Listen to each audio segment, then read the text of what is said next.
Guys, চলে এসেছি মহাদেবপুরের 1, 2, 3, 4, 5, 6 মাথায়। এই রোডটা চলে গিয়েছে একবারে নওগাঁর পথে, আর এটা যখন আমরা যাই এই রোডটা চলে যায় নজিপুর সাপাহার এলাকায়। এটা চলে গিয়েছে শিবপুরের এলাকায়। আমরা এখন সামনের দিকে যাব। ওই যে দূর আকাশে দেখা যাচ্ছে, আকাশে মেঘ জমেছে, তার সাথে দেখা যায় একটা মসজিদ। এটা হচ্ছে মহাদেবপুরের মডেল মসজিদ। আর একটু পাশে আসলাম, মডেল মসজিদটা দেখতে কেমন লাগে। এখানে গাড়ি ধোয়া কাজ চলছে, সুন্দরভাবে ফিনিশিং হচ্ছে। এটা একটা সুন্দর কমিউনিটি সেন্টার ছিল, এখন বাসা তৈরি করা হয়েছে। এটি হচ্ছে উপজেলা পরিষদ মহাদেবপুর নওগাঁর দ্বিতীয় গেট। মহাদেবপুর নতুন গোডাউন সৃষ্টি হচ্ছে। রাস্তার পাশে এরকম একটা সুন্দর পরিবেশ দেখলাম। এটা হচ্ছে মহাদেবপুর উপজেলার প্রথম গেট, উপজেলা পরিষদ।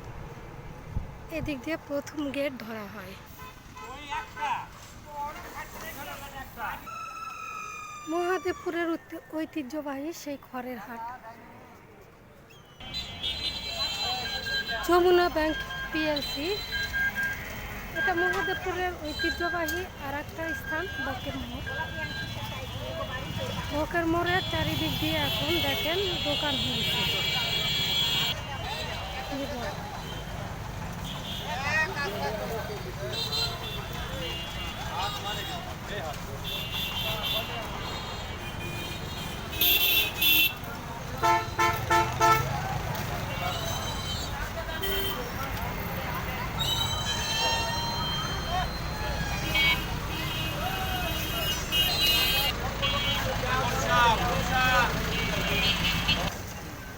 সুন্দর একটা বিল্ডিং তৈরি হচ্ছে মার্কেটিংয়ের জন্য। যাদের কাঠের জিনিসপত্র দরকার, এই যে পাশে দোকান। আগে শুনেছি ছোটবেলা বাবার মুখে ধাপের হাটে জাল পাওয়া যেত, এখন মহাদেবপুরেও জাল বিক্রি হচ্ছে।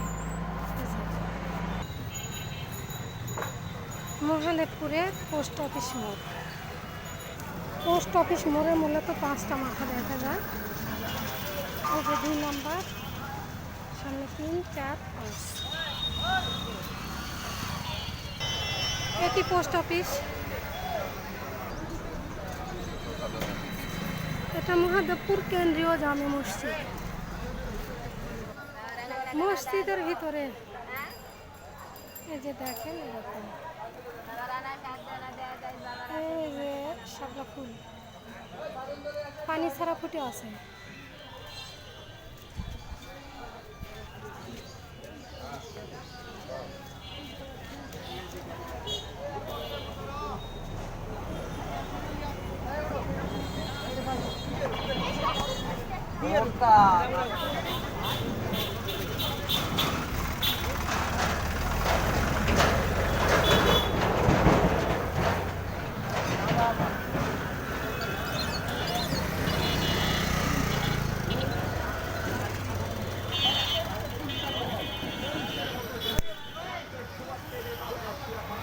এই পথে মহাদেবপুর সর্বমঙ্গলা স্কুলে যাওয়া যায়। এটা হচ্ছে শিবগঞ্জের রোড, এটা সর্বমঙ্গলা স্কুলের রোড। আর এই পথটা চলে গিয়েছে বকুল মোড়। প্রবেশ করতে যাচ্ছি মহাদেবপুরের ঐতিহ্যবাহী সেই মাঠ। এটি মহাদেবপুরের ঐতিহ্যবাহী ডাকবাংলা মাঠ। এখানে বিকালবেলা সাধারণত সচরাচর খেলাধুলা হয়েই থাকে। মহাদেবপুরের ঐতিহ্যবাহী পুলিশ ফাঁড়ি, বাংলাদেশ পুলিশ, মহাদেবপুর থানা।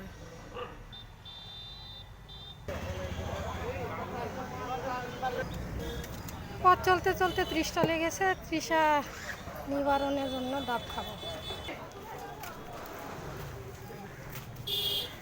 মহাদেবপুর বাজার এটা।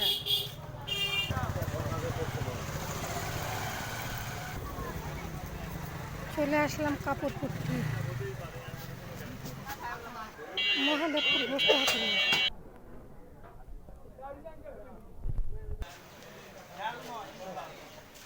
কথা বলার আর এনার্জি নেই।